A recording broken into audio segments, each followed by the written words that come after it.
Frame and মোশনের আরো একটা নতুন ভিডিওতে সবাইকে অনেক অনেক স্বাগত। এই ভিডিও সিরিজে আমরা শেয়ার করব পিরামিডের দেশ মিশর ঘোরার অভিজ্ঞতা। আগের ভিডিওতে আমরা শেয়ার করেছি মিশরের দুটো শহর গিজা এবং কায়রোতে ঘোরার গল্প। আজকের ভিডিও থাকবে ইজিপ্টের আরো একটা শহর লাক্সর ঘোরার অভিজ্ঞতা।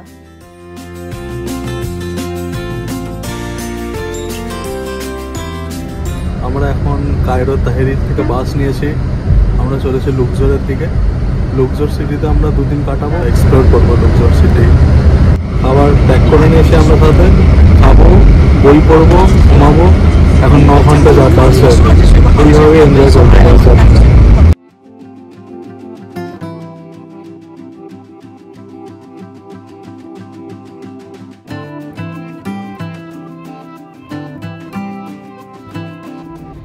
একটার বাস ছেড়েছে, এখন বাজে 5টা। এখন হল্ট দিয়েছে একটা জায়গাতে, আর অসম্ভব সুন্দর একটা সানসেট এখান থেকে।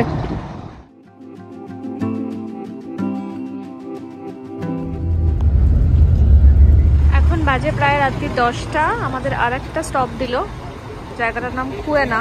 এখানে হয়তো 15-20 মিনিট ব্রেক দেবে, দিয়ে আবার চালু হবে। এখন বাজে প্রায় সকাল 9টা। লাক্সরে আমরা যে এয়ারবিএনবিতে রয়েছি সেখানেও ছিল ব্রেকফাস্ট ইনক্লুডেড। এখানের ব্রেকফাস্টের মেনু সব জায়গাতেই মোটামুটি একই, ইজিপশিয়ান ব্রেড, অমলেট, তাহিনি, ফলমূল, কফি এবং আরও অনেক কিছু। খাওয়া দাওয়া সেরে আমরা বেরিয়ে পড়েছি। আজকে সারাদিন ঘোরাঘুরির রয়েছে লম্বা plan.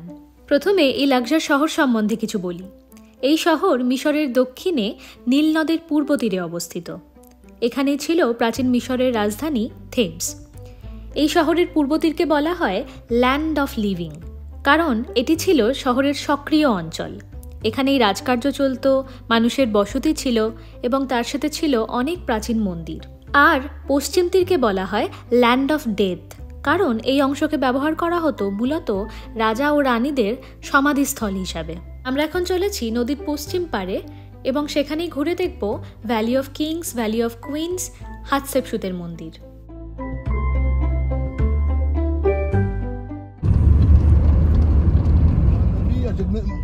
Muslim gibt schon Preis, das ist not Tourist Preis.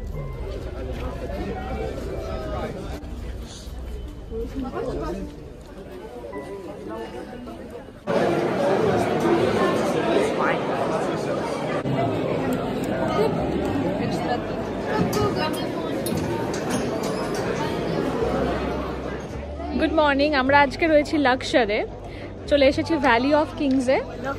Valley of কিংসের টিকিটের এন্ট্রি টিকিট প্রাইস হচ্ছে 750 ইজিপশিয়ান পাউন্ড। আর সেই 750-র মধ্যে 3টে টুমের ভিতরে এন্ট্রি ইনক্লুডেড, যে কোনো 3টে, এক্সক্লুডিং 3-4টে টুম রয়েছে, যেমন তুতানখামেন বা রামেসেস II, যাদের আলাদা করে টিকিট কাটতে হয়।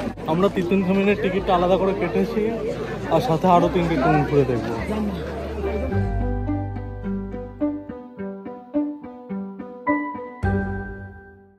আমরা এখন ঢুকেছি KV2-তে, রামেসেস IV এর সমাধিতে। রামেসেস IV হলেন রামেসেস II-এর ছেলে। খ্রিস্টপূর্ব 1206 সালে তিনি প্রথম মিশরের সিংহাসনে বসেন। তার শাসনকাল ছিল তুলনামূলকভাবে ছোট, মাত্র 6 বছর। তার সমাধির দেওয়াল জুড়ে রয়েছে অসম্ভব সুন্দর হাইরোগ্লিফিক্স, বিশেষ করে নীল রঙের ব্যবহার চোখে পড়ার মতো। আঁকা রয়েছে ফারাওয়ের জীবনের নানান দিক, দেবতার পুজো, যুদ্ধের দৃশ্য এবং মৃত্যু পরবর্তী জীবনে যাওয়ার কাহিনী। এত হাজার বছর আগের রং এখনো এত উজ্জ্বল কিভাবে রয়েছে তা সত্যিই বিস্ময়ের।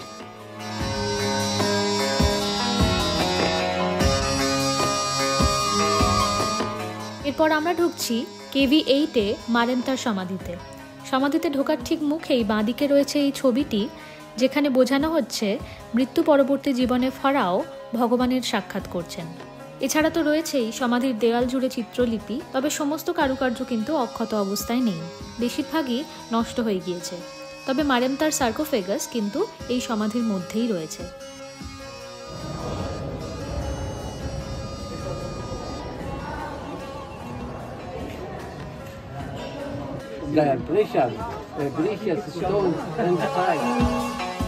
আমরা এখন ঢুকছি KV62-তে, বিখ্যাত সমাধি দ্য টুম অফ তুতানখামন। তুতানখামন মাত্র 8-9 বছর বয়সে তাঁর রাজত্ব শুরু করেন এবং মাত্র 18 বছর বয়সে তাঁর জীবনকাল শেষ হয়ে যায়।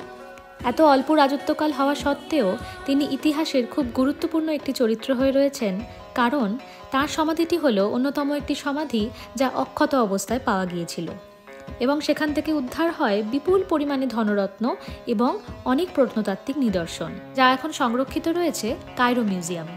আমরা শেয়ার করেছি আগের ব্লগে, যারা দেখোনি তারা অবশ্যই গিজা আর কায়রোর ব্লগ দেখে নিও।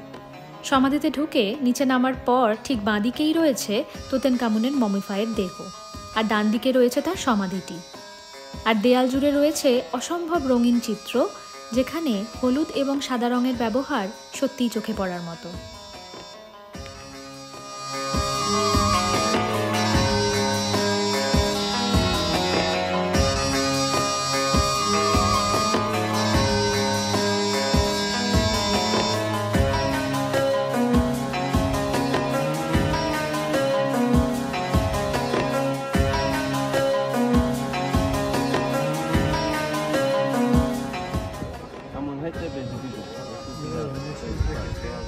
আমাদের টিকিটে অলরেডি 2টো 5 পড়ে গিয়েছে, আমরা ঘুরে দেখতে পারবো আর একটি সমাধি। চলে এসেছি KV16-এ, ঘুরে দেখব রামেসিস 1-এর সমাধি। তিনি ছিলেন রামেসিস 2-এর বাবা। এই সমাধিরও দেয়াল জুড়ে রয়েছে অসম্ভব সুন্দর চিত্র, যার বেশিরভাগই রয়েছে অক্ষত অবস্থায়, আর রং এখনও উজ্জ্বল।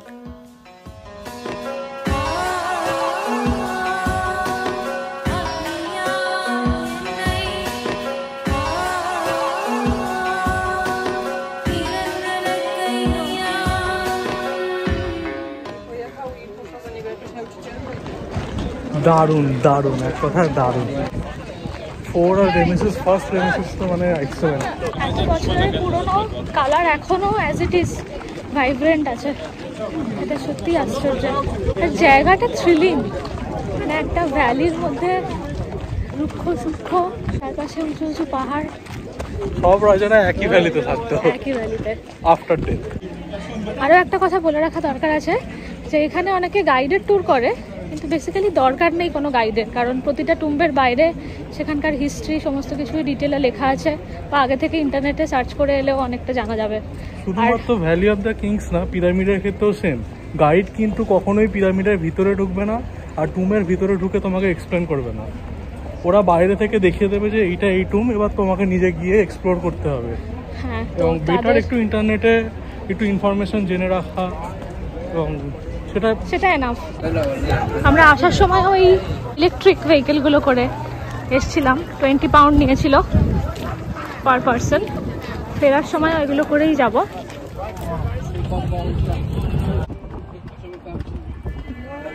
কিরম কিরম পিছনে পড়ে গেছে দেখ, নো নো বলেই যাচ্ছে। তাও না না, ওখানে ওই মহিলা নো বলছে, এখনো পিছনে পড়ে আছে।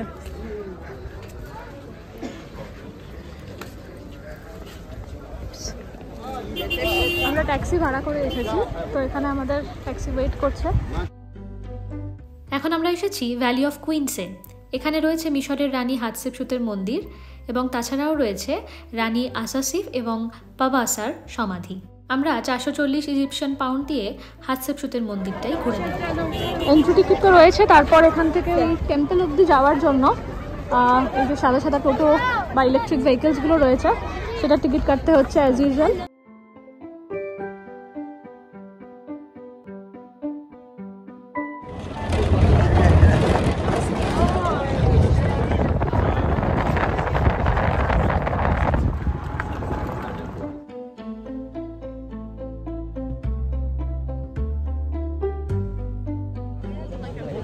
আমরা এখন রয়েছে কুইন হাতশেপসুতের মন্দিরে। কুইন হাতশেপসুত মন্দিরের বিশেষত্ব হচ্ছে যেটা পুরো মরুভূমির মাঝখানে একটা মন্দির, 3টে টেরেস দেওয়া মন্দির, মানে 3টে ছাদ বিশিষ্ট মন্দির। আর্কিটেকচার কিন্তু অন্য রকমই হয়, খুবই সুন্দর বলছে। তো ভিতরে গেলে আরো ভালো বোঝা যাবে। হাতশেপসুত ছিলেন মিশরের 18তম রাজবংশের এক মহিলা ফারাও, যিনি পুরুষতান্ত্রিক মিশরে প্রায় 22 বছরেরও বেশি রাজত্ব করেছিলেন। থুতমোস II-এর মৃত্যুর সময় থুতমোস III ছিলেন অপ্রাপ্তবয়স্ক, তাই তার সহকারী রেজেন্ট হিসাবেই তিনি প্রথমে মিশরের শাসনভার গ্রহণ করেন এবং পরবর্তীকালে ফারাও হয়ে ওঠেন। তার শাসনকালে মিশর একটি স্বর্ণযুগ পার করেছিল। অর্থনীতি এবং বাণিজ্যের পাশাপাশি তিনি নির্মাণ করেছিলেন বহু মন্দিরের, যার মধ্যে অন্যতম বড় নির্মাণ আজকের এই মর্চরি মন্দির। এটি নির্মিত হয়েছিল মিশরের ধর্মীয় দেবতা আমন রায়ের প্রতি শ্রদ্ধা জানাতে এবং নিজেদের শাসন শক্তির প্রদর্শন করার উদ্দেশ্যে। 3টে স্তরের এই বিশাল মন্দিরটি রয়েছে ঠিক পাহাড়ের পাদদেশে, একদম প্রকৃতির সাথে মিশে। প্রতিটি স্তরের ভিতরে রয়েছে বিভিন্ন ধর্মীয় চিত্রকর্ম, দেবদেবীদের কাহিনী, ফারাওদের ঐতিহাসিক বর্ণনা ইত্যাদি।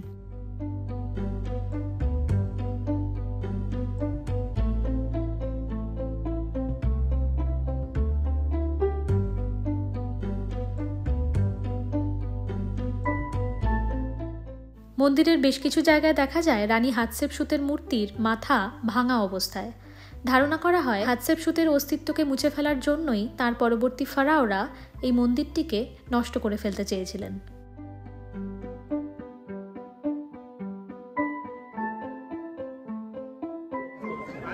দূরে দেখা যাচ্ছে নীল নদের ভ্যালি, তার সামনে ধুধু করছে মরুভূমি, লাইমস্টোনের পাহাড়, আর সেখান থেকে কিছুটা দূরেই এই মন্দির। অসাধারণ।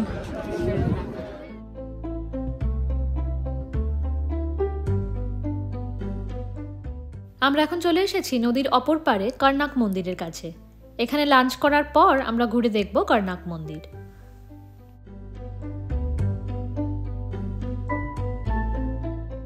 মন্দির কমপ্লেক্সে ঢোকার মুখেই রয়েছে টিকিট কাউন্টার। টিকিটের দাম 600 ইজিপশিয়ান পাউন্ড পার পারসন। প্রাচীন মিশরের রাজধানী থেবসের প্রধান ধর্মীয় স্থান ছিল এই কর্নাক মন্দির। এখানে শক্তিশালী দেবতা আমন রাকে সূর্যের দেবতা হিসাবে পুজো করা হতো। মন্দিরে ঢোকার মুখে রাস্তার দুধারে সারিবদ্ধভাবে রয়েছে স্ফিংসের সরণি। মিশরের ফারাওরা তাদের রাজত্বকালে তৈরি করতেন এই মন্দিরের বিভিন্ন অংশ। প্রায় 3000 বছর ধরে ধীরে ধীরে এই মন্দির কমপ্লেক্স গড়ে ওঠে। নিজেদের অবদান এবং শক্তি প্রদর্শনের জন্য মিশরের ফারাওরা মন্দিরের ভিতরে তৈরি করে রাখতেন নিজেদের বিশাল আকার মূর্তি, আর মন্দিরের দেয়ালে খোদাই করা থাকত তাঁদের বীরত্বের কাহিনী।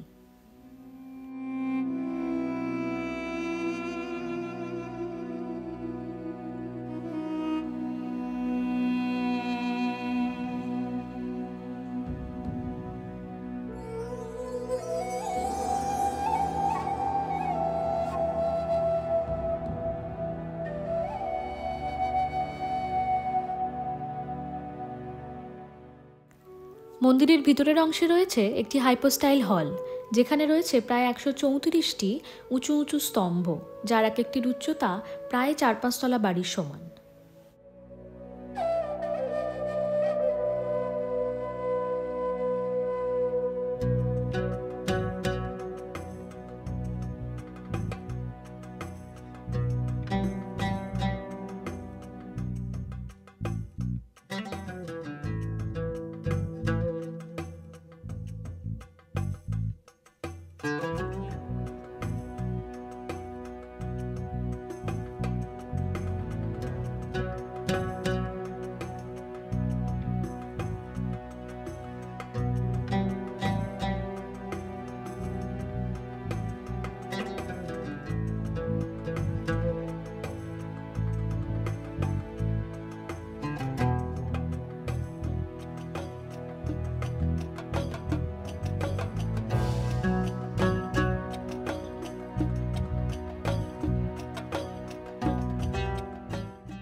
মন্দিরের ভিতরের অংশে রয়েছে এই জলাশয়টি, রয়েছে বাঁধানো ঘাট।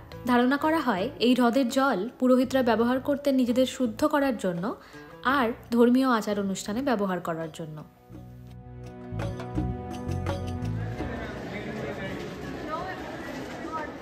But you can see this portion.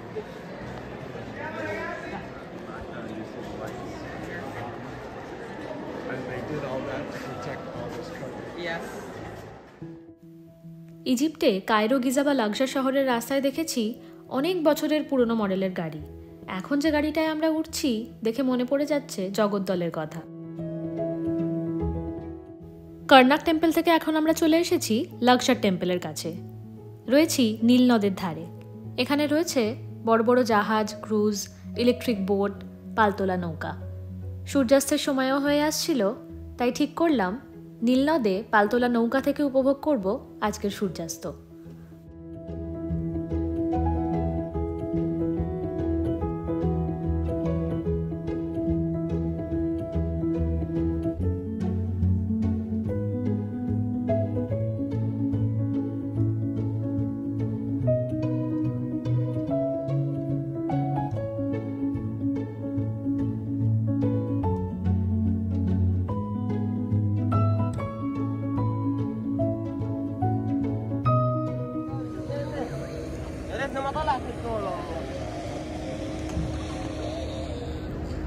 নীল নদের নতুন মাঝি। পার করিতে কত লিবে? নদী পার করিতে কত লিবে? 2 পয়সা।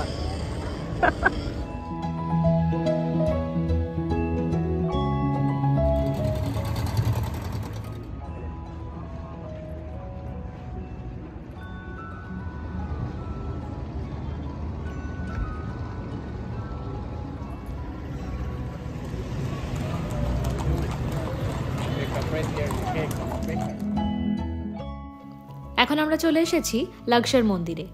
এখানেও কেটে নিতে হবে entry ticket 500 Egyptian pound per person. এই লাক্সার মন্দির তৈরির কাজ শুরু হয় প্রায় খ্রিস্টপূর্ব 1400 সাল থেকে। হাতশেপসুত, আমেনহটেপ III, রামেসেস II এবং মিশরের অন্যান্য ফারাওরা তাদের রাজত্বকালে ধাপে ধাপে তৈরি করে এই মন্দিরের বিভিন্ন অংশ। মন্দিরে ঢোকার ঠিক মুখেই রয়েছে বিশাল বড় একটি ওবেলিক্স আর রামেসেস II এর বিশালাকার মূর্তি, আর ডান দিকে রয়েছে স্ফিংসের সরণি। এই লাক্সার মন্দিরেও মূলত পূজিত হতেন আমুনরা, তাঁর স্ত্রী মুত এবং তাঁদের পুত্র দেবতা খানুম। অপেট ফেস্টিভ্যাল হলো এই লাক্সার মন্দিরের একটি বিশেষ উপলক্ষ। ধারণা করা হয় আমুনরা এবং তার পরিবারের মূর্তি সোনার নৌকা করে লাক্সার মন্দির থেকে বয়ে আনা হতো এই উৎসবের সময়, এবং প্রায় 1 মাস ধরে পালিত হতো এই অপেট ফেস্টিভ্যাল। মন্দিরের ভিতরের অংশে দেওয়ালে খোদাই করা রয়েছে প্রচুর হায়ারোগ্লিফিক্স চিত্র, যেখান থেকে এই সমস্ত উৎসব সম্বন্ধে ধারণা পাওয়া যায়।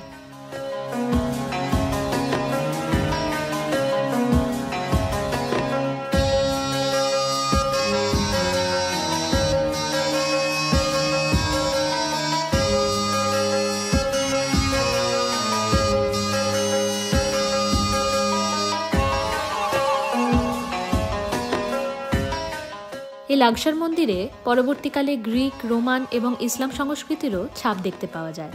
মন্দিরের ঠিক এই অংশে হাইরোগ্লিপসের ঠিক পাশেই দেখা যায় রোমানদের আঁকা আধুনিক চিত্র। এছাড়া তার পাশেই রয়েছে রোমান ধাঁচে তৈরি খিলান এবং স্তম্ভ।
লাক্সার মন্দির থেকে হাঁটা পথেই পড়বে আমাদের এয়ারবিএনবি। সারাদিন প্রচুর হাঁটাহাঁটি হয়েছে, শরীরও ক্লান্ত, তাই এখন সোজা চলে যাব রুমে। আজকে ডিনারে ট্রাই করে নিয়েছিলাম জনপ্রিয় ইজিপশিয়ান খাবার কোশারি, সেদ্ধ করা চাল, ডাল, ম্যাকারনি, তার সাথে একটা বিশেষ ধরনের সস আর সাথে বেরেস্তা।